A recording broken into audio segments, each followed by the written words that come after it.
শ্রাবণের প্রায় মাঝামাঝি বৃষ্টির ধারা ক্রমাগত ভিজিয়ে দিচ্ছে রানীডিহার জঙ্গলকে, ভিজিয়ে দিচ্ছে বিনসাকুটি পাহাড়টাকেও। নদীর খরস্রোত ধারা যেন গর্জে উঠেছে, চারপাশ একেবারে থমথমে। তারই মাঝে একটা ছোট্ট কুটির মতো করে আশ্রয় নিয়েছে বন ভৈরব। এর দেহের বিবরণ একটু পরে দিচ্ছি। কুটির থেকে একটু বাইরে, যেখানে শেওড়ার বন কলমির জঙ্গলটা আছে, সেখানে মাঝে মাঝে চোখ চলে যাচ্ছে, আর সেখানে ফুটে উঠছে একটি অদ্ভুত দৃশ্য। প্রায় 10-12 জন ভৈরবী একটি অদ্ভুত কায়দায় একে অপরের ঠিক লতায় পাতায় জড়ানো সাপের মতো নিজেদেরকে জড়িয়ে রেখেছে। প্রথম একজন বসে আছে গভীর ধ্যানের ভঙ্গিতে, অপরজন ধ্যানরত মহিলাটির ঘাড়ের ওপর বসে পা ঝুলিয়ে রেখেছে নিচের দিকে। আরো আশ্চর্য বিষয় হলো, তারা প্রত্যেকেই সম্পূর্ণ উলঙ্গ, গভীর ধ্যান সমাধিতে নিমগ্ন। কেমন একটা নীলচে আভা বেরিয়ে আসছে তাদের মধ্যে থেকে। আমি কুটিরের এক প্রান্তে বসে এক মনে গুরু মন্ত্র জপে চলেছি। এই স্থানের গঠন যেন বাইরের প্রকৃতির থেকে সম্পূর্ণ আলাদা, যেন কিছু একটা এখানে খুব শিথিল। হয়তো পরিবেশের ধারা বাঁধা নিয়মগুলি এখানে স্বাধীন, নয়তো কোনো বলয় এই জায়গার নিয়মগুলিকে নতুন ভাবে রচনা করেছে। জায়গাটা জনমানব থেকে একটু আলাদা, বাইরের কেউই এখানে বিশেষ আসে না। তখন ঘর সংসার ছেড়েছি প্রায় অনেক দিন হয়ে গেছে। মনের মধ্যে যৌবনের তরতাজা ভাব আর উচ্ছ্বাস ভরপুর রয়েছে। তবে গুরু বলেই দিয়েছিলেন যে উচ্চকোটির সাধনা করতে গেলে মনের যত্রতত্র বিচরণকে নিয়ন্ত্রণ করা আবশ্যক। সেই কটা দিন তাই প্রতি রাতেই অন্তত পক্ষে 1-2 ঘন্টা করে ধ্যান করতাম। কুল কুণ্ডলিনী জাগরিত হয়েছিল অনেক আগে, তবে সেই অভ্যাস না রাখলে তন্ত্রের কঠিন ধাপ পেরোনো যায় না। এই ধ্যান করার জন্য নির্দিষ্ট স্থানের প্রয়োজন হয়, আর তাই বন ভৈরবের ডেরা ছিল একটা মোক্ষম স্থান। সেদিন রাত প্রায় 2 ঘন্টা পর ভৈরব নিজ জব স্থান থেকে উঠে রাতের খাবার খাওয়ার জন্য ভাত চাপালেন। এখানেও কিছু অদ্ভুত ঘটনা ঘটল। ঠিক ছিল, রাত হলে মাংস আর ভাত রেঁধে উনি নিজে ওনার অন্যান্য ভৈরবী আর সদ্য কুটিরে আসা তার প্রথম শিষ্য অর্থাৎ আমাকে যত্ন সহকারে খাওয়াবেন। ভাত যখন বসালেন তখন দেখলাম হাঁড়িতে 1 বিন্দুও জল দিলেন না। আবার যখন মাংস রাঁধলেন তখনও দেখলাম কাঁচা মাংসগুলোকে কোনো নুন, তেল আর বাকি যা মশলা হয় তা না দিয়েই দিব্যি খুন্তি নাড়িয়ে রাঁধতে শুরু করলেন। মনে মনে এই দৃশ্য দেখে ভাবলাম, আজ বুঝি খাওয়ার সব দফা রফা হলো। তবে আমি সম্পূর্ণ ভুল ছিলাম। রান্নার হাত যে ওনার সত্যি প্রশংসার দাবি রাখে, সেটাই অন্যের প্রথম স্বাদ গ্রহণের মাধ্যমে বুঝলাম। ও হ্যাঁ, আরেকটা কথা, খাওয়ার সময় বন ভৈরবের যে ব্যাপারটা সব থেকে আশ্চর্য লাগলো, সেটা হলো ওনার একান্তে বসে কোনো অদৃশ্য জন্তু বা জীবকে মাংস ভক্ষণ করানো। অন্ধকারের মধ্যে আবজা হ্যারিকেনের আলোয় দেখলাম একটা মিশকালো জীবকে পিঠে আর মাথায় হাত বুলিয়ে নিজে হাতে খাবার খাইয়ে দিচ্ছে। তখন সাহস হয়নি জানো, কারণ প্রথম থেকে যেরকম অদ্ভুত সব কাণ্ড কারখানা ঘটছে, তাতে অন্তত রাতের ওই অন্ধকারে ওই রকম প্রাণীর উৎপত্তি কিভাবে হলো তা জিজ্ঞেস করা যদি হিতে বিপরীত হয়, তাই আর সেদিন জিজ্ঞেস করিনি। খাওয়া হয়ে যাওয়ার পর বাইরের উঠোনে চাটাই বিছিয়ে শুয়ে পড়ি। সেই রাতে একটা অদ্ভুত স্বপ্ন আসে আমার। একটা লম্বা খোলা জঙ্গল, দুধারে গাছের সারি, মাঝে আমি দাঁড়িয়ে আছি। সময়টা ঠিক রাতও নয় আবার দিনও নয়, আধার আছে, তবে সেটা যেন কেমন ঝাপসা। আলো আছে অথচ সেটাও যেন ফ্যাকাশে, নিস্তেজ। সময়টার চলার গতি যেন খুব ধীরে। মাথার ওপরে ঠিক উত্তর পূর্ব কোণে একটা চাঁদ উঠেছে, সোজাসুজি সেটা দেখতেও পাচ্ছি। তবে পেছন ঘুরে তাকাতেই দেখি গোল সূর্যটা নিজের রশ্মি বিকিরণ করছে। তবে সূর্যের ওপর রক্তিম কিছুর একটা আভা রয়েছে। একটা শিরশিরে অনুভূতি শরীর দিয়ে বয়ে গেল। দুধারে যে গাছের সারি দেখতে পাচ্ছি সেগুলো নারকেল, কলা, খেজুর এবং নিম। আবার কোনো কোনো জায়গায় বন তুলসী, বেল, ধুতুরার ফুল ফুটে রয়েছে। কেমন একটা গোলমেলে জায়গা। এগিয়ে গেলাম সামনের দিকে। যেখানে পথের শেষ সেখানে একটা নারী মূর্তি দাঁড়িয়ে আছে। মুখের অবয়ব না বোঝা গেলেও তার খোলা চুল দেখে সেটুকু আন্দাজ করা যাচ্ছে। এগোতে থাকি। যত এগোতে থাকি একসাথে দুটো জিনিস উপলব্ধি করি। মরুভূমিতে মরীচিকার মতো এখানেও আমার সেই জাতীয় কোনো দৃষ্টিভ্রম হচ্ছে। অর্থাৎ একসাথে দুটি, তিনটি, তিনের অধিক সেই নারী মূর্তি ভেসে উঠছে। আর দ্বিতীয় ঘটনা হলো, যত এগোচ্ছি ততই যেন পথ আরো দীর্ঘ হচ্ছে। তবে থামিনি। জলের আশায় ভ্রান্ত প্রতীক যেমন বালির ওপর দিয়ে কয়েক ক্রোশ পথ অনায়াসই হেঁটে যায়, আমিও যেন সেইভাবেই হেঁটে চলেছি। সময়ের হুঁশ নেই। আমায় যেন হেঁটে ওই দূরের গন্তব্যে পৌঁছতেই হবে। গভীর এক নেশায় পেয়েছে আমাকে। ওই নারীর সান্নিধ্যে গিয়ে তার কাছে আমাকে অর্পণ করা, আমাকে মিলে ধরার মধ্যে দিয়ে যেন আমার সুখ। এইভাবে চলতে চলতে হঠাৎ ঘুমটা ভেঙে যায়। একটা গম্ভীর গলা ভেসে আছে। চোখ খুলে উঠে বসি। শরীরে কেমন যেন একটা দুর্বলতা কাজ করছে। স্বপ্নটা যেন বাস্তবেই ঘটছিল। ক্লান্ত, কপালে ঘাম, গলাটা তৃষ্ণায় ফেটে যাচ্ছে। বন ভৈরবের আলাদা কোনো নাম ছিল কিনা তা জানি না, তবে প্রথম থেকেই ওনাকে ওই নামে ডেকে আসছিলাম। ভৈরব তার গম্ভীর গলায় খুব শান্তভাবে বলল, যা স্বপ্ন দেখলে সেটা তোমার ভবিত। এখন শুয়ে পড়ো। আগামীকাল অন্য এক তারানাথের জন্ম হবে। অন্য এক শক্তির সঙ্গে তোমার পরিচয় হবে, এইখানে, তোমার আমার এই প্রকৃতির মাঝে।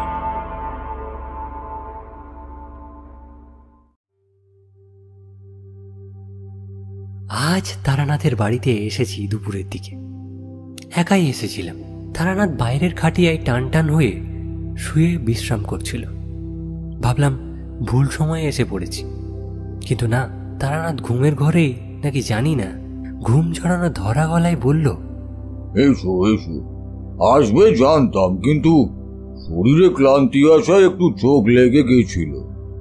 এতটা বলে কোনো রকমে উঠে বসে আমি বসলাম। পকেট থেকে পাসিং শোয়ার প্যাকেটখানা বের করে একটা দিলাম। তাতে কয়েকটা টান দিতেই তারানাথের চোখের কোণে লেগে থাকা ঘুম উবে যায়। বৃষ্টি আরম্ভ হয়েছে। অবশ্য মেঘ ধরেছিল অনেক আগেই। ঝিরঝির বৃষ্টিটা শুরু হতে না হতেই কিশোরী বাইরের দরজায় এসে হাজির হয়। মুখে কি একটা বিড়বিড় করে বলছিল, তবে কাছে আসতে সেটা আরো ভালোভাবে শুনতে পেলাম। বৃষ্টির ধারাপাতে তার ঊর্ধ্বাঙ্গের বস্ত্রখানি বেশ খানিকটা ভিজে গিয়েছে। ছাতা না আনার আক্ষেপে তাই সে নিজেই নিজের ভাগ্যের নিন্দা করছে। হাত থেকে গরম তেলে ভাজাটা বের করে আমাদের সামনে রাখি কিশোরী। তারপর তারানাথের দিকে একটু অবাক দৃষ্টি ফেলে সে, বলে, ঠাকুরমশাই, চারি নেই? তারানাথ একটু অন্যমনস্ক ছিল। সাধারণত এরকম তখন হয় যখন তারানাথ পুরনো কিছু কথা ভাবে। কিশোরী আমার পাশে এসে বসল। দক্ষিণা একটা জোলো হাওয়া এসে মুখে চোখে লাগছে। বললাম, চারি নেই তাই বোধহয় ঠাকুরমশাইয়ের মন খারাপ, তাই না? তারানাথ এবার বোধহয় শুনতে পেল। বলল, না না, তেমন কিছু নয়। বন ভৈরবের কথা খুব মনে পড়ছে জানো। আজকে সারাদিন বেশ কয়েকবার তার কথা মনে এলো।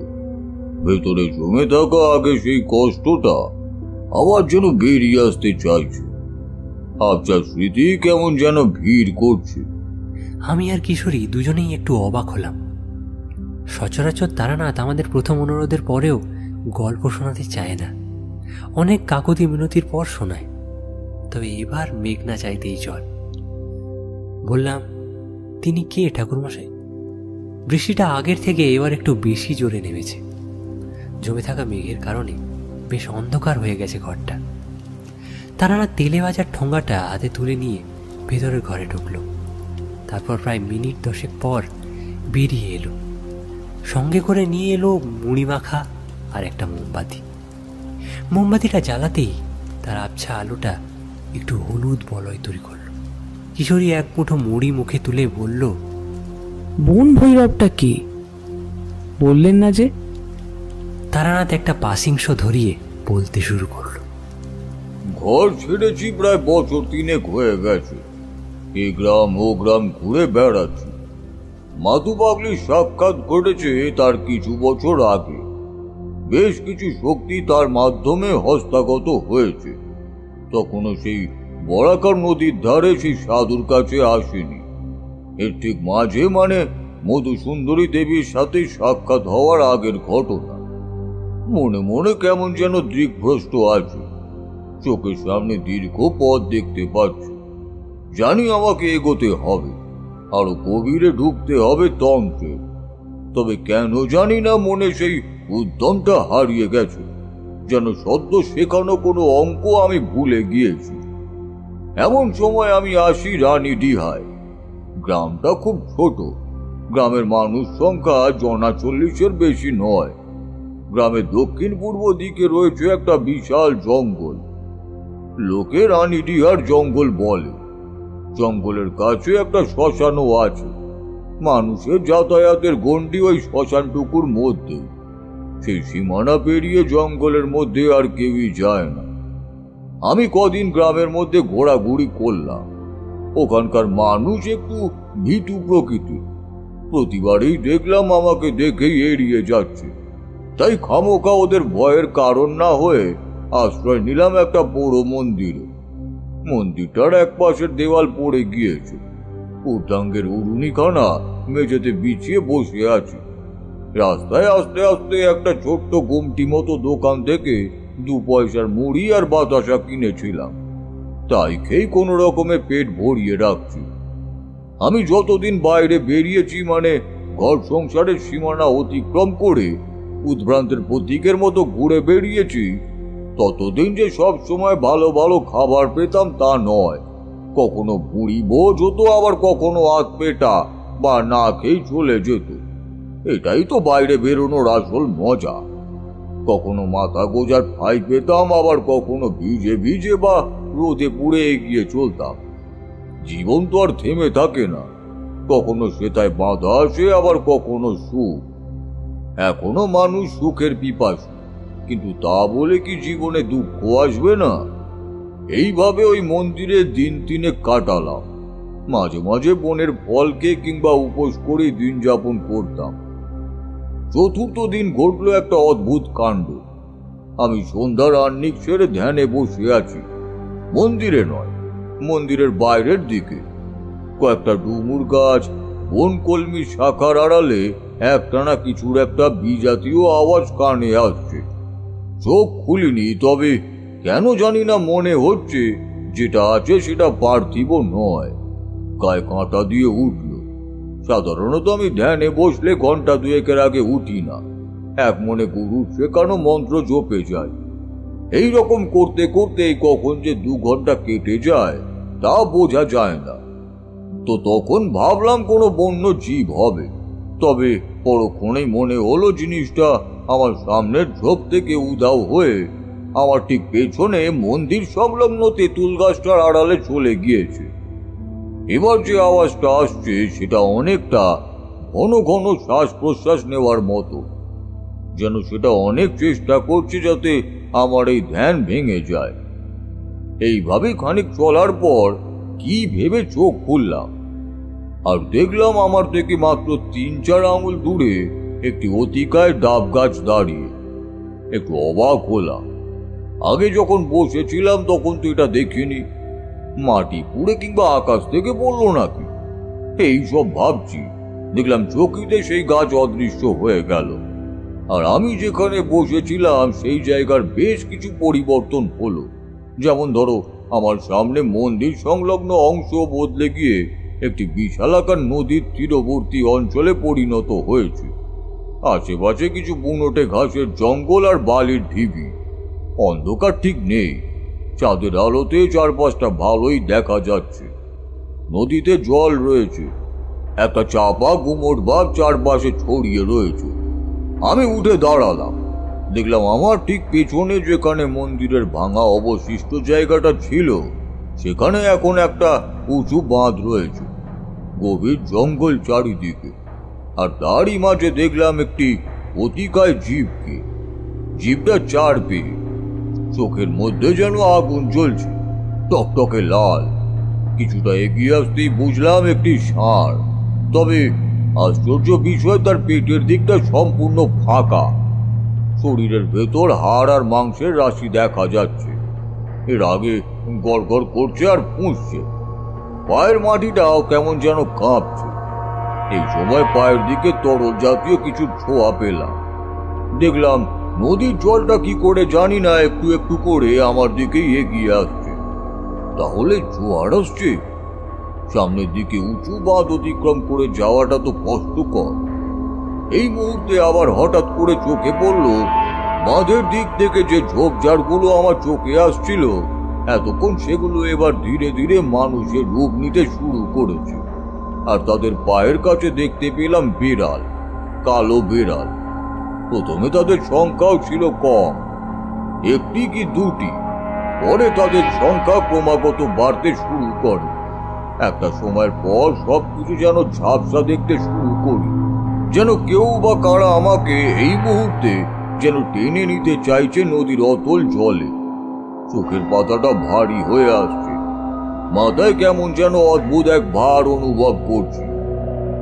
এরপর কি হয়েছিল তা আমি জানি না। চোখ খুলে যখন চারপাশে তাকাই তখন দুপুরবেলা।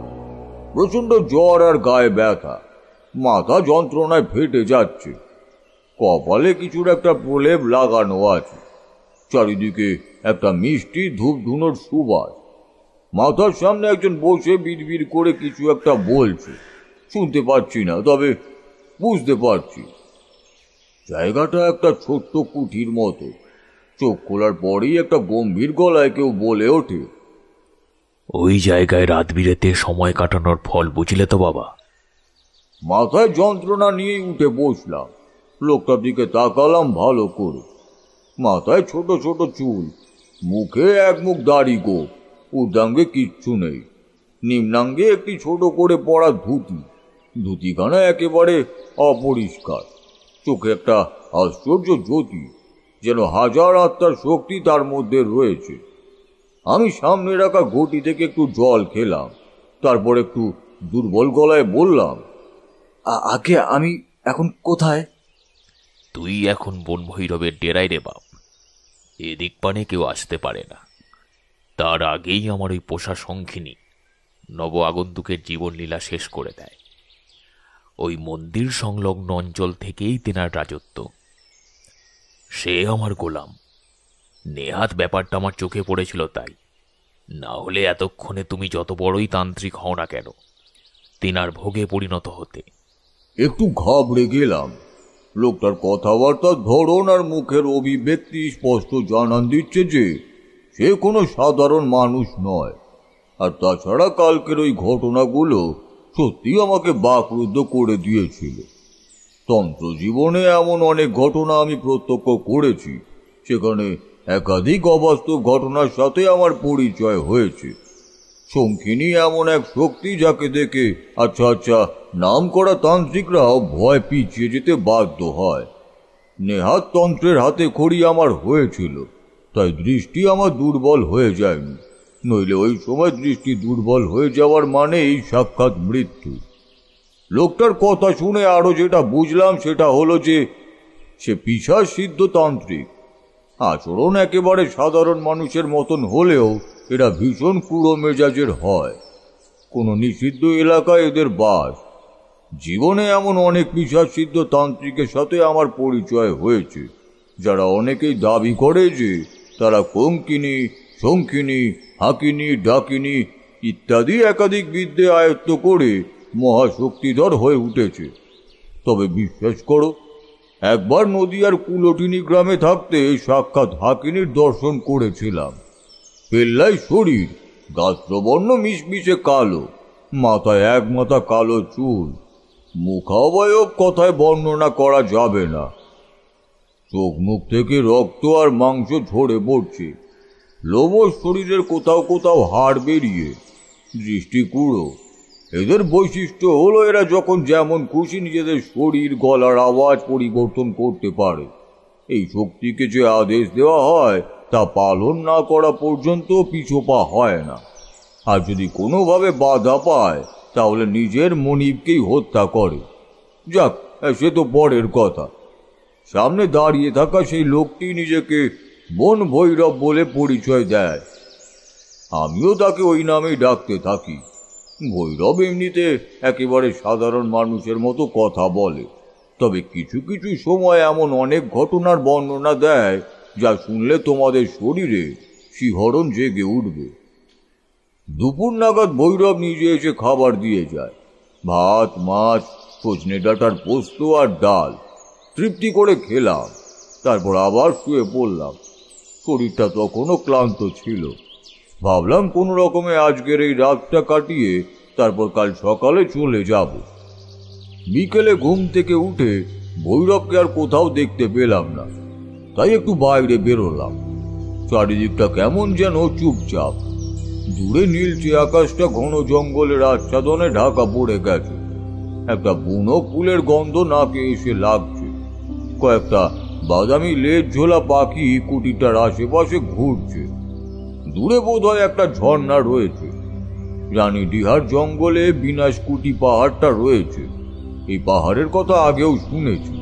হয়তো ঝর্ণার জলটা ওরই কোনো একটা ভাগ থেকে আসছে। তবে মৃদু আওয়াজটা শুনতে বেশ লাগছে। সদ্য বৃষ্টি হয়েছিল, তাই মাটিটা এখনো ভিজে আর একটু পিচ্ছে। কুটিরের সামনে থাকা একটা উঁচু বেদি মতো জায়গায় বসেছিলাম। কি মনে হতে একটু দূরে একটা বকুল গাছের দিকে চোখ পড়তেই সেদিকে এগিয়ে গেলাম। দেখলাম সাদা তারার মতো খাঁচ কাটা ফুলগুলো হালকা বাতাসে দুলে উঠছে। ডান দিকে চোখ পড়তে একটু বুকটা ছ্যাদ করে ওঠে। দিনের আলো তখনও বেশ গাঢ়। অনতি দূরে একটা চৌকো গণ্ডির মধ্যে প্রায় 10-12 জন ভৈরবী একটি অদ্ভুত কায়দায় একে অপরের ওপর ঠিক লতায় পাতা জড়ানো সাপের মতো নিজেদের জড়িয়ে রেখেছে। প্রথম একজন বসে আছে গভীর ধ্যানের ভঙ্গিতে। অপরজন ধ্যানরত মহিলাটির ঘাড়ের ওপর বসে পা ঝুলিয়ে রেখেছে নিচের দিকে। আরো আশ্চর্যের বিষয় হলো তারা প্রত্যেকেই সম্পূর্ণ উলঙ্গ, গভীর ধ্যান সমাধিতে নিমগ্ন। খানিক অবাক দৃষ্টিতে সেদিকেই তাকিয়েছিলাম। অদ্ভুত লাগছে, যেন গম্ভীর আর থমথমে পরিবেশে কেমন যেন শিরশিরে তরঙ্গ শরীর আর মনকে শিহরিত করছে। বুঝলাম এরা বন ভৈরবের শিষ্য। খানিক পর ডেরায় ফিরলাম। শরীর আর মন আগের থেকে অনেকটাই ভালো। সন্ধে হলে আহ্নিক সারলাম।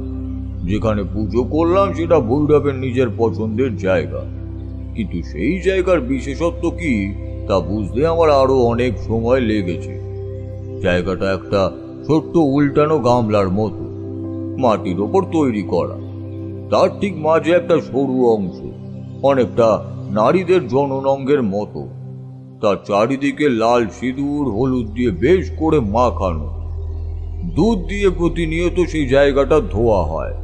ঠিক যখন ধোয়া হয় তখন একটি সাদা সাপ বাইরে বেরিয়ে আসে ওই ছোট্ট সরু অংশটার মধ্যে দিয়ে।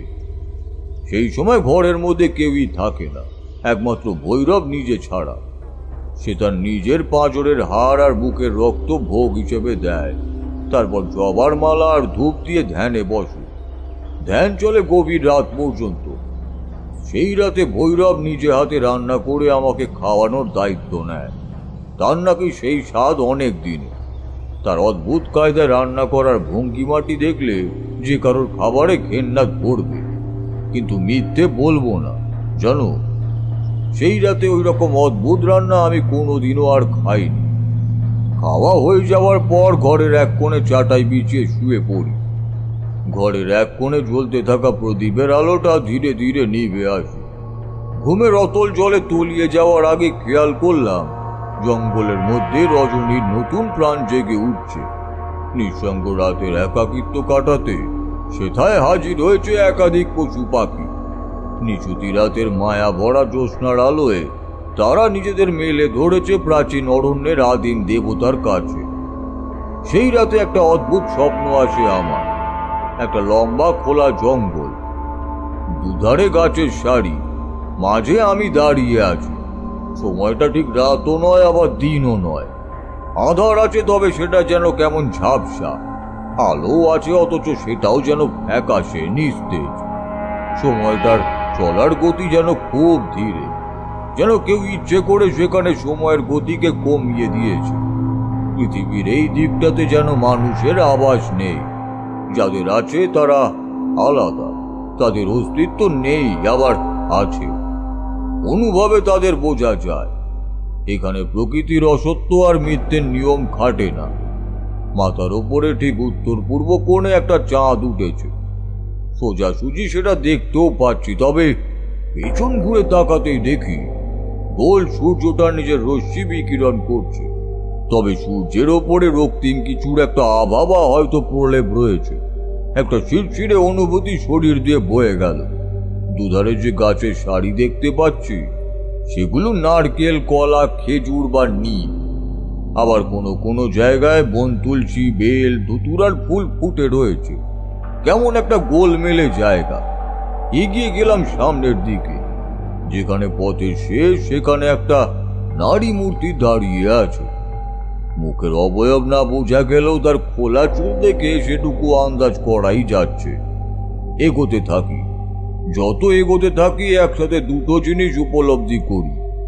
মরুভূমিতে মরীচিকার মতো এখানেও আমার সেই জাতীয় কোনো দৃষ্টিভ্রম হচ্ছে, অর্থাৎ একসাথে দুটি, তিনটি, তিনের অধিক সেই নারী মূর্তি ভেসে উঠছে।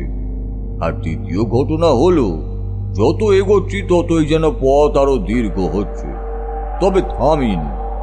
জলের আশায় উদ্ভ্রান্ত পথিক যেমন বালির ওপর দিয়ে কয়েক ক্রোশ পথ অনায়াসেই হেঁটে যায়, আমিও যেন সেইভাবেই হেঁটে চলেছি। সময়ের হুঁশ নেই, আমার যেন হেঁটে ওই দূরের গন্তব্যে পৌঁছতেই হবে। গভীর এক নেশায় পেয়েছে আমাকে। এই নেশা মরণে, মিষ্টি স্বাদ এতে আছে, অথচ সেই স্বাদ একবার গ্রহণ করলেই চলে যেতে হবে না ফেরার দেশে। একটা অদ্ভুত শীতল হাতের পরশে ঘুমটা তখন হঠাৎ করে ভেঙে যায়।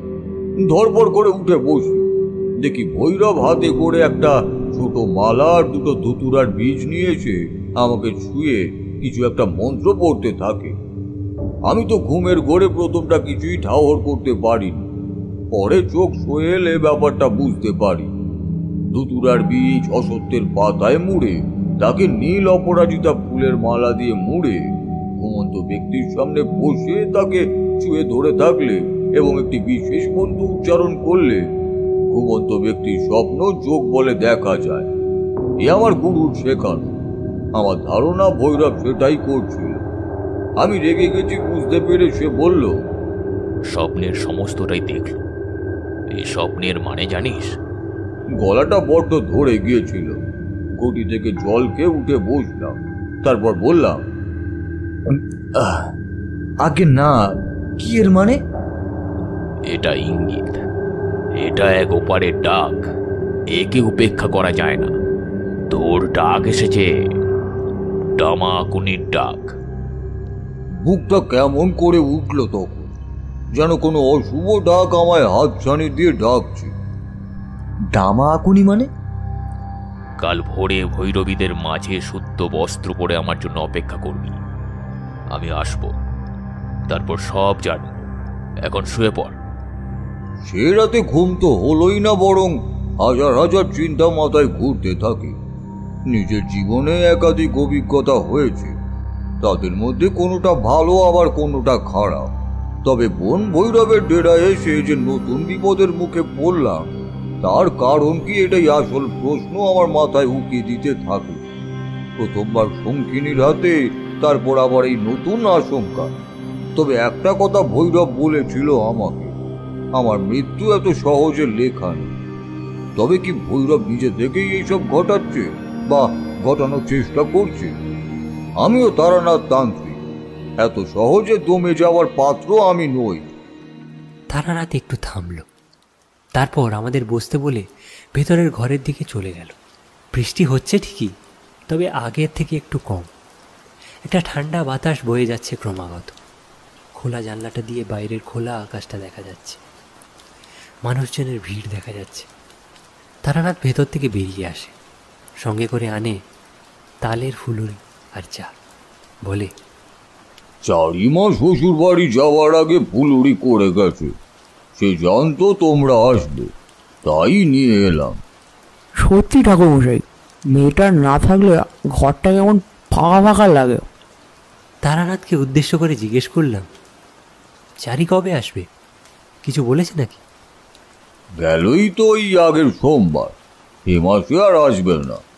এতটুকু বলে তারানাথ ম্লান দৃষ্টিতে বাইরের দিকে তাকিয়ে আছে। বললাম, মেয়ের জন্য মন কেমন করছে?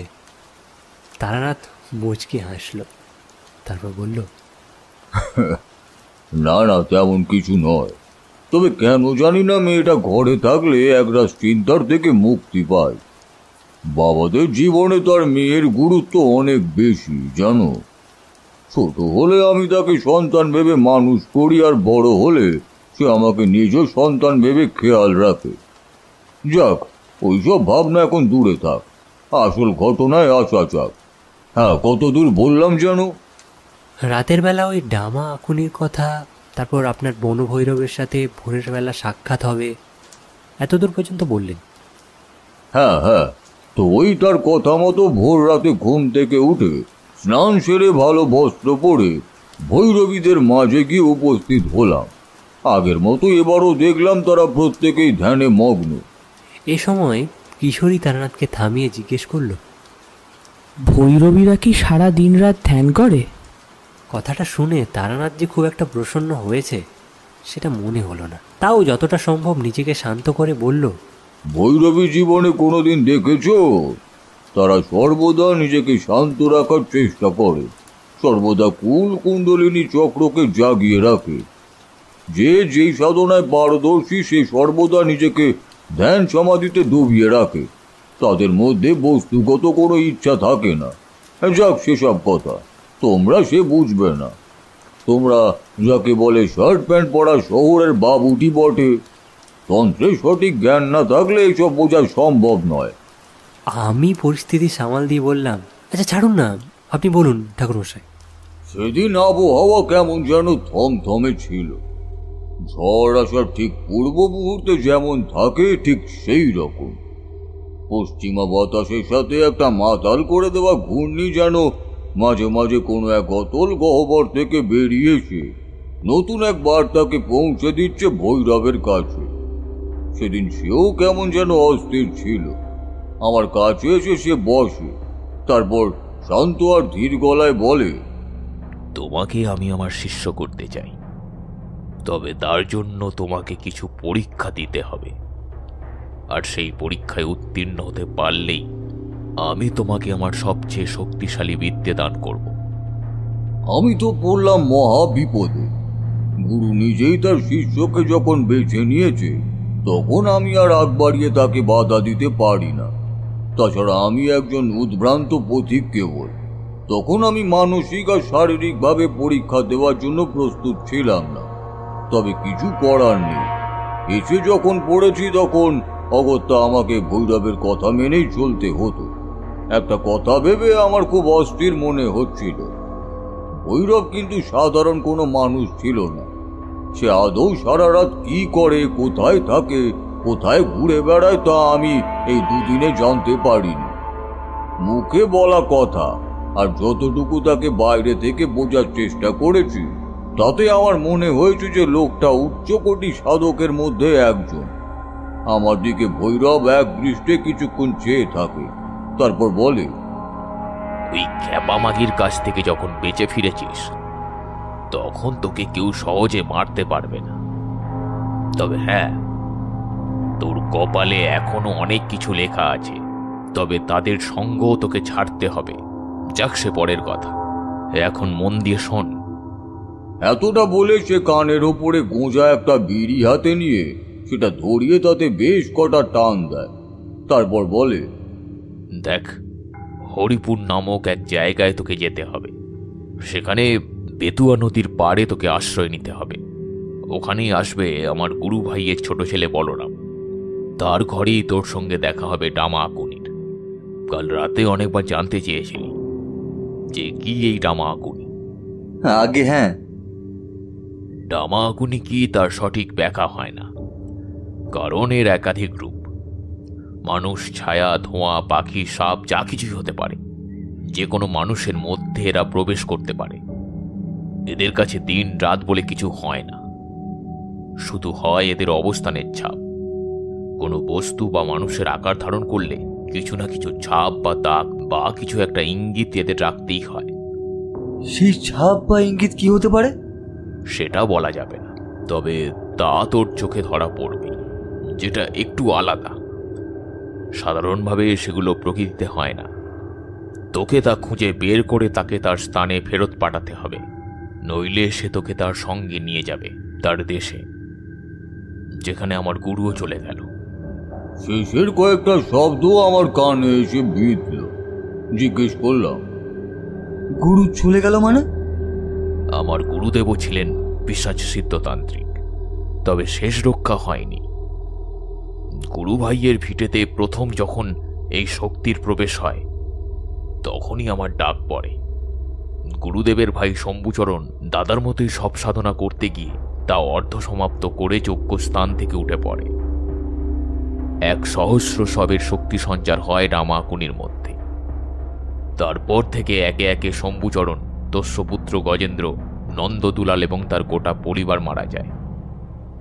একমাত্র বলরাম বেঁচে থাকে, তবে তখন সে রক্ষা পায় শুধু আমার গুরুদেবের বলিদানের মাধ্যমে। তবে এবার হয়তো তার সত্যি প্রাণের সংহার হওয়ার সম্ভাবনা রয়েছে। সেবার আপনি বা আপনার গুরুদেব কিছুই করতে পারলেন না? গুরুদেব আমায় বারণ করা সত্ত্বেও আমি তার পিছু নিয়েছিলাম। সর্বশক্তি দিয়ে তিনি ডামাকুনির শক্তি হ্রাস করার চেষ্টা করেন, তবে তার জন্য দরকার ছিল কোনো সিদ্ধতান্ত্রিকের বলিদান। আর তাছাড়া ডামাকুনি যাকে চায় তাকে স্বপ্নতে দেখা দেয়। শরীরের মধ্যে কেমন যেন একটা শিহরণ খেলে যায়। বললাম, যাকে চায় মানে? ভয় পেও না, তোমার মধ্যে সেই ক্ষমতা আছে আমি জানি।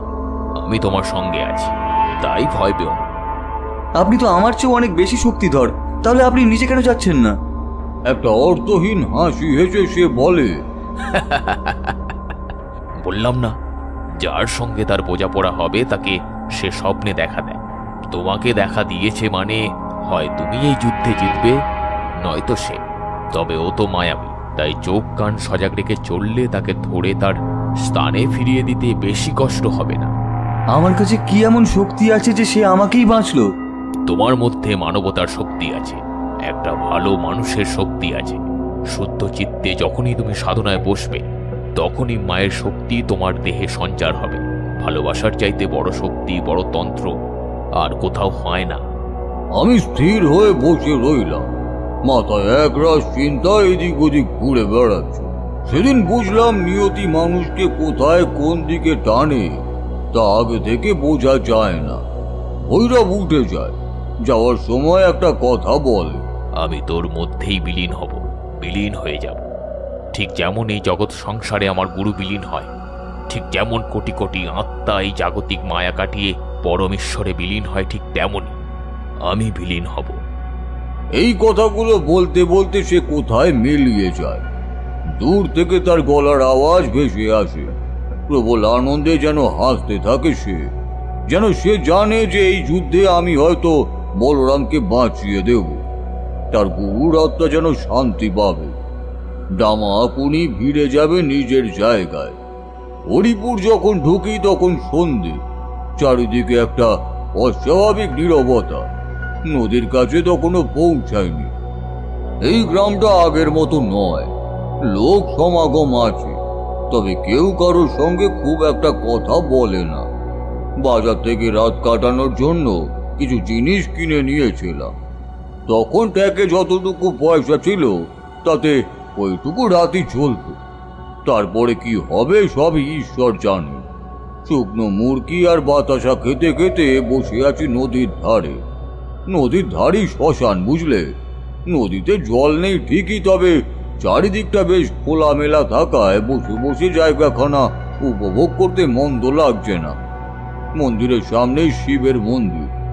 আমি আসতে বোধহয় একটু দেরি করে ফেলেছিলাম, কারণ পূজারি পুজো সেরে চলে গেছে খানিক আগে।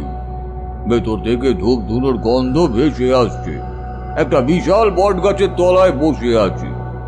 মেঘ করেছিল, সম্ভবত দূরে কোথাও বৃষ্টি হয়েছে, তাই বেশ একটা ঠান্ডা বাতাস বইছে।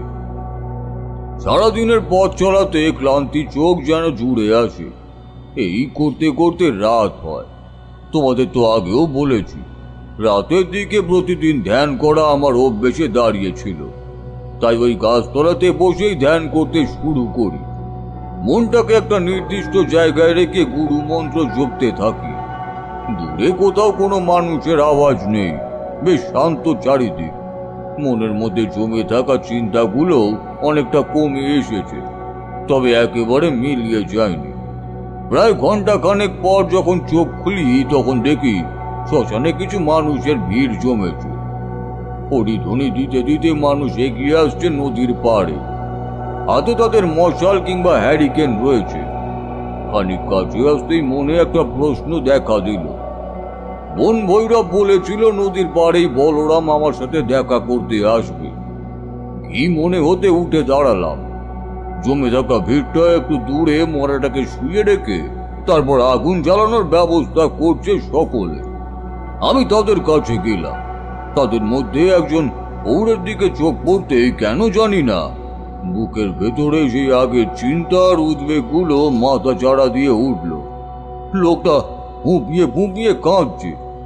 মাথায় অবিনস্ত চুল, পরনে ধুতি আর একটা চাদর জড়ানো। লোকটার দিকে অনেকক্ষণ তাকিয়ে দেখার পর বুঝলাম উনি এমন এক বিপদের সম্মুখীন হয়েছেন যেটা সহজে প্রকাশযোগ্য নয়। মানে মানুষকে বলে উনি হালকা হতে পারছেন না। ভেতরে ভেতরে কষ্টটাকে চেপে রেখে কোনো রকমে মানিয়ে নেওয়ার চেষ্টা করছেন। লোকটার আয়ুও ক্ষীণ, তবে নেই বলা যায় না। পলকের ব্যবধানে লোকটার চোখটা আমার চোখে এসে পড়ে। সেই কয়েক পলকের দৃষ্টিতে যেন গায়ের লোম খাড়া হয়ে যাওয়ার জোগাড়। রক্ত জল করা সেই দৃষ্টি যেন কোনো জীবিত মানুষের হতেই পারে না, যেন কারোর পুতুলে পরিণত হয়েছে লোকটা। একটা মাঝ বয়সী বেঁটে লোক হঠাৎ করে সেই পৌরকে বলরাম মশাই হিসাবে সম্বোধন করতেই আমার টনক নড়ে। প্রায় ছুটে গিয়ে লোকটার কাছে দাঁড়ালাম। বেশ লম্বা চওড়া মানুষটা যেন কেমন ছেঁড়া কাগজের মতো দুর্বল হয়ে বাতাসে দুলছে। আগের সেই দৃষ্টিটা এখনো আছে। আমাকে দেখে সেও খানিক অবাক হয়ে চেয়ে থাকে। তারপর একটু নিজেকে সামলে নিয়ে বলে, আপনি কে ঠাকুর? আগে তো দেখিনি এ তলাটে। বললাম, আমি তারানাথ চক্রবর্তী। আপনার নাম কি বলরাম? লোকটা কিছু একটা ভেবে নিয়ে একটু থেমে তারপরে বলে, আগে হ্যাঁ, কিন্তু কেন বলুন তো? আসলে আমাকে দেখে আপনার একটু অন্যরকম লাগলো। আপনার সাথে কি কোনো অদ্ভুত গোলমেলে কাণ্ড ঘটেছে যেটা আপনি কাউকে বলতে পারছেন না, মনের মধ্যে চেপে রেখে চিন্তা করছেন? বলরাম মশাই আর কিছুক্ষণ আমার দিকে চেয়ে থাকলো। তারপর অদ্ভুত গলায় বলল, তাহলে স্বপ্নতে যা দেখলাম সেটা সত্যি হলো? মানে? বলরাম মশাই বটতলার কাছে নিয়ে গেলেন। তারপর গলার স্বর একটু নামিয়ে বলতে শুরু করল, আমার সাথে কি কি ঘটেছে সেটা আপনাকে পরে জানাচ্ছি। আগে স্বপ্নের ব্যাপারে বলি। গত কয়েকদিন ধরে যা যা উৎপাত বাড়িতে ঘটছে তাতে আমি এটুকু বুঝেছিলাম যে আমাদের পরিবারের পুরনো অভিশাপ ফিরে এসেছে। সে প্রতিজ্ঞা করেছিল জ্যাঠার শরীর পেলেও সে আমাদের বংশের সকলকে নির্মূল করে বংশের প্রদীপ নিভিয়ে তবে শান্ত হবে। ওই ভিটে তার আতুর ঘর হবে। সুতরাং এক প্রকার নিজেকে মৃত্যুর হাতে সঁপে দিয়ে আমি অর্ধমৃত অবস্থায় দিন কাটাচ্ছিলাম। এরই মাঝে মারা যায় আমার মেজ দাদা। তারপর একে একে তার ছেলে, 2 মেয়ে ও তার স্ত্রী। প্রথমে ভাবলাম অন্যত্র চলে গেলে হয়তো রক্ষে পাব, কিন্তু না, হলো না। সে পথ বন্ধ। আজ ভোরে মারা গেল আমার স্ত্রী ছেলেটাকে বুঝতে দিইনি, তাকে তার মামার বাড়ি পাঠিয়ে দিয়েছি। এখন আছি বলতে শুধু আমি একা। বিশাল ওই অট্টালিকায় পড়ে আছে কালো ছায়া আর মৃত্যুর মায়াবী গন্ধ। শেষ 2-3 দিনে আমি একটা স্বপ্ন দেখতাম, যেখানে ঠিক একজন বৃদ্ধ সাধক অদ্ভুত কায়দায় দাঁড়িয়ে কিছু একটা নির্দেশ দিতেন। ভালো করে কিছু দেখতে পেতাম না, সবটাই কেমন যেন অন্ধকারে ঢাকা থাকে, যেন কোনো আবরণ তার সেই কথাগুলিকে আমার কাছে আসতে বাধা দিত। তবে আজ সকালে প্রথম আমি তাকে দেখতে পাই, তার কথাও শুনতে পাই। তিনি আর কেউ নন আমার জ্যাঠা, সে কিনা আজ থেকে 15-20 বছর আগে নিজেকে সঁপে দেয় মৃত্যুর হাতে। কি দেখলেন আজ ভোরের স্বপ্নে? দেখলাম একটা জঙ্গলের মধ্যে একটা সরু রাস্তাটা একেবারে চলে গেছে খোলা একটা জায়গার দিকে। আর সেই খোলা মতো জায়গার একেবারে শেষ প্রান্তে দাঁড়িয়ে আছে একটা নারী মূর্তি। তার চুলগুলো বিষধর সাপের মতো এদিক ওদিক ঘুরে বেড়াচ্ছে। তার ঠিক সামনে মাটিতে বসে একজন তান্ত্রিক মাটির মধ্যে থেকে কিছু একটা বের করে আনছে। তারপর কিছু একটা বস্তু সেই তান্ত্রিক বের করে এনে তাতে একটা লিগলিকে সাপ জড়িয়ে সেটা দিয়ে সেই মায়াবী নারীর শিরচ্ছেদ করে। তবে অদ্ভুত ঘটনা হলো, এই যে যতবার সেই নারীর শিরচ্ছেদ করা হয়, ঠিক ততবারই সেই নারী জীবন্ত হয়ে ওঠে। বলরাম মশাইয়ের কথা শুনে মনের মধ্যে কিছুর একটা অশনি সংকেত মাথা চাড়া দিয়ে উঠল। আমার সেই রাতে দেখা স্বপ্নের সাথে এই স্বপ্নের যে মিল আছে তা তো বোঝাই যায়। তবে আসল কথা হলো, যে তান্ত্রিক শিরচ্ছেদ করছে সে কে? যে নারী আমার আর বলরাম মশাইয়ের স্বপ্নে আসে সেই বা কে? আর কেনই বা শিরচ্ছেদ করার পরেও সে বারবার ফিরে আসে? এর উত্তর পাওয়া এত সহজ নয়। এরই মাঝে বলরাম মশাই ডুকরে কেঁদে উঠলেন। মরা পোড়ানো প্রায় শেষ, এখন বাড়ি ফেরার পালা। বলরাম মশাই আমাকে তার বাড়িতে যাওয়ার অনুরোধ জানালেন। আমি বন ভৈরবের কোনো কথাই জানালাম না। ভদ্রলোকের কথা শুনে এটুকু নিশ্চিত ছিলাম যে এই বিপদ কোনো সাধারণ বিপদ নয়, তাই যা করতে হবে খুব ভেবে চিনতে। বলরাম মশাইয়ের ঘরখানা বেশ বড়। আগে ওনার মেজো আর সেজো দাদা এখানেই থাকতো। অভিশাপের কবলে পড়ে তাদের প্রাণ যাওয়ার পর থেকে এখন এ বাড়িতে উনি নিজেই থাকেন। বিশাল লম্বা বারান্দা পেরিয়ে শেষ ঘরটিতে আমার থাকার বন্দোবস্ত করা হলো। ঘরখানায় কেউই থাকতো না। বলরাম মশাইয়ের এক চাকর ভজহরি ঘরটা পরিষ্কার করে দেয়। রাতে খাওয়া দাওয়ার পর্ব মিটলে আমি আর বলরাম মশাই বসবার ঘরে বসে তার একাকিত্বের গল্প শুনতে থাকি। ভৈরবের বলা কাহিনী বলরাম মশাই নিজের মতন করে গুছিয়ে বলতে থাকেন। স্ত্রী চলে যাওয়ার চরম দুঃখে মাঝে মাঝে কেঁদে উঠতেন।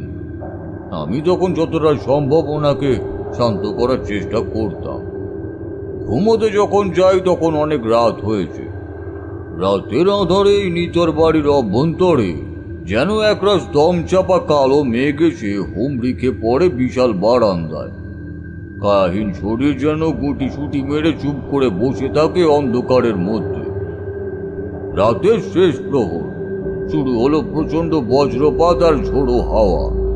সে হাওয়া যেন সত্যি অপ্রাকৃতিক, যেন মৃত্যুর ওপার থেকে সীমানা লঙ্ঘন করে তার আগমন হয়েছে। ঘরের মধ্যে জ্বলতে থাকা প্রদীপটা নিভে গিয়েছে অনেকক্ষণ।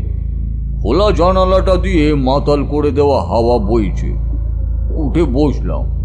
জানালাটা বন্ধ করতে যাব এমন সময় বাইরের বারান্দায় চোখ পড়ে। অন্ধকারে চোখ সয়ে এসেছিল।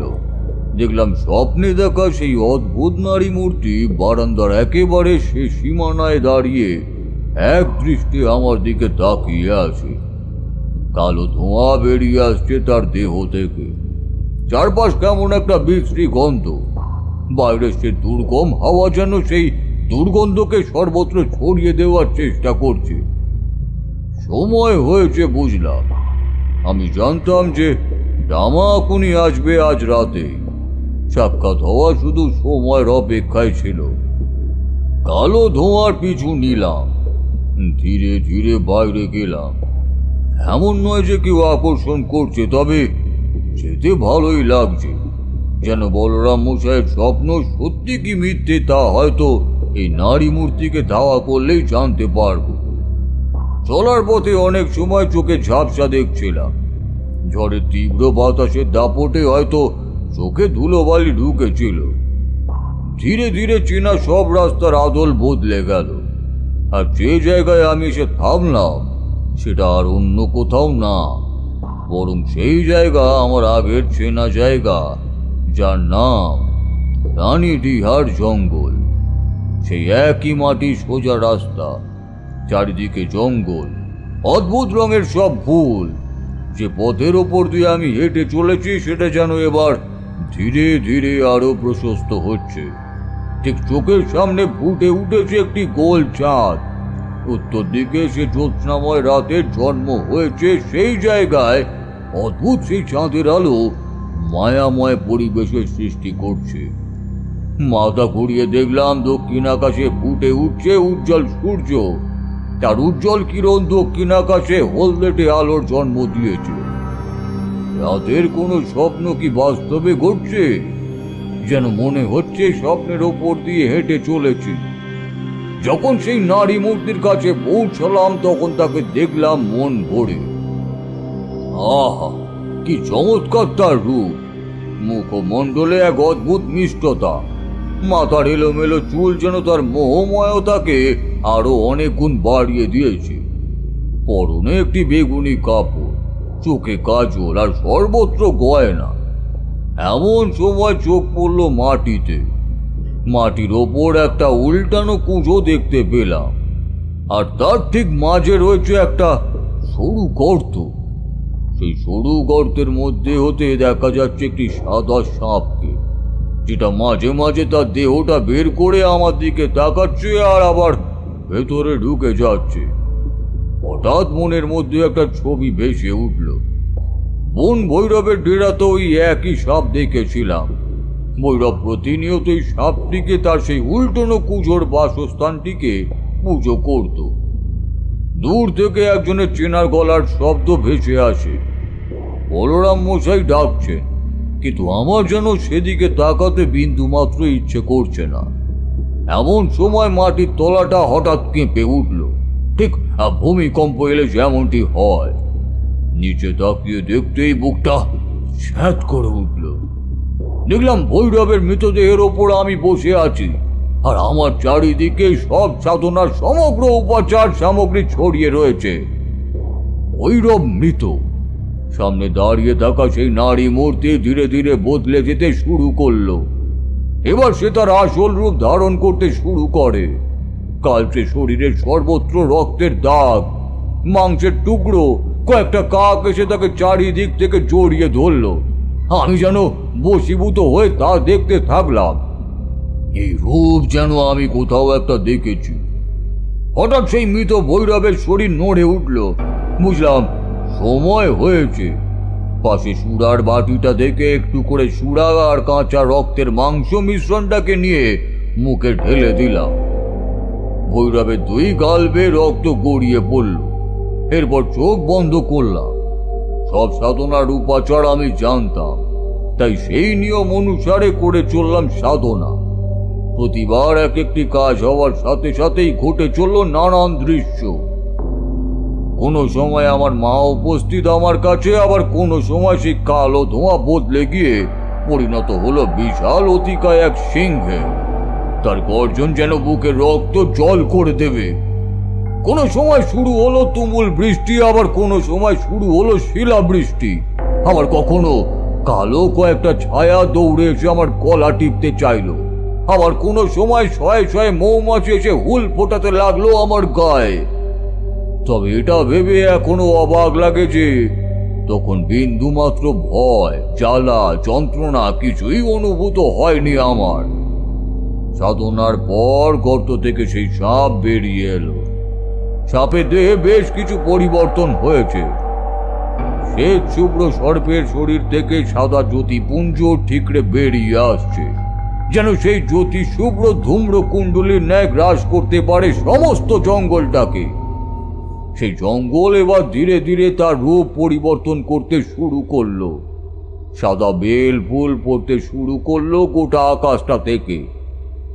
সাদা সেই সাপটা বেরিয়ে এসে ধীরে ধীরে এগিয়ে যেতে শুরু করলো সেই কালো মূর্তিটির দিকে। সবুজ লতায় কিংবা গাছের ডালে যেমন সাপ জড়িয়ে ধীরে ধীরে উপরে উঠতে শুরু করে, ঠিক তেমনই এই সাপটিও কালো ধূম্রের আস্তরণ ভেদ করে নিজে শুভ্র বর্ণালীর দ্বারা তাকে আবৃত করতে শুরু করে। এক সময় পর সেই কালো ধোঁয়া সম্পূর্ণরূপে সাদা ধোঁয়ায় পরিবেষ্টিত হয় এবং মিলিয়ে যায় জঙ্গলের মধ্যে। তারানাথ একটা পাশিংশ ধরিয়ে অন্যদিকে তাকিয়ে কিছু একটা ভাবতে থাকে।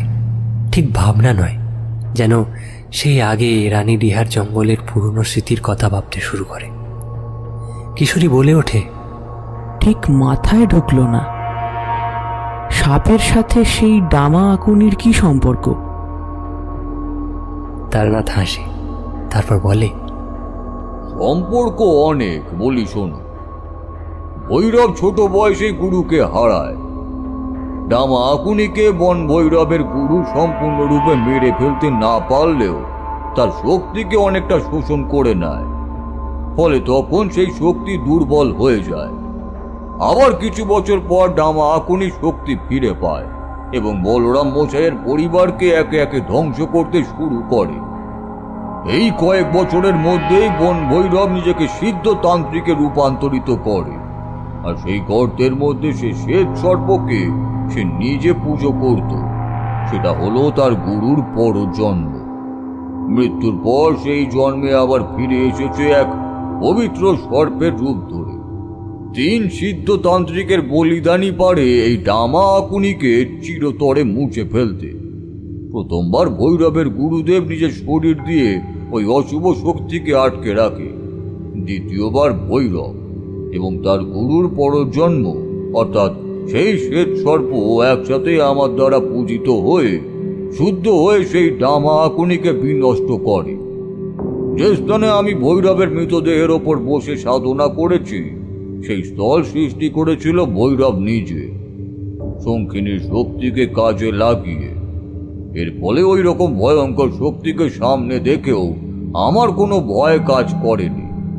কোনো মৃত্যুবান আমার ক্ষতি করতে পারেনি। যেহেতু ভৈরবের গুরু ভাই সব সাধনা ছেড়ে উঠে সেই বিপত্তি ঘটিয়েছিল, সেই কারণের জন্যই ভৈরব নিজের আত্মাকে সব সাধনার দ্বারাই বের করে এনে তার গুরুর অপার শক্তির সাথে মিশে গিয়ে ডামা আকুনিকে নিজের জায়গায় চিরতরে পৌঁছে দেয়। এক নাগাড়ি এতটা বলে তারানাথ থামে, তারপর উঠে যায় সন্ধ্যা আরতির জন্য। সবটা এবার বুঝতে পেরে কিশোরী আমার দিকে চায়। তার মুখে এখন ফুটে উঠেছে এক অদ্ভুত ছবি, যেন ঘটনাগুলোর মর্মার্থ বুঝে সে নিজেকেই হারিয়ে ফেলেছে রানীডিহার জঙ্গলে।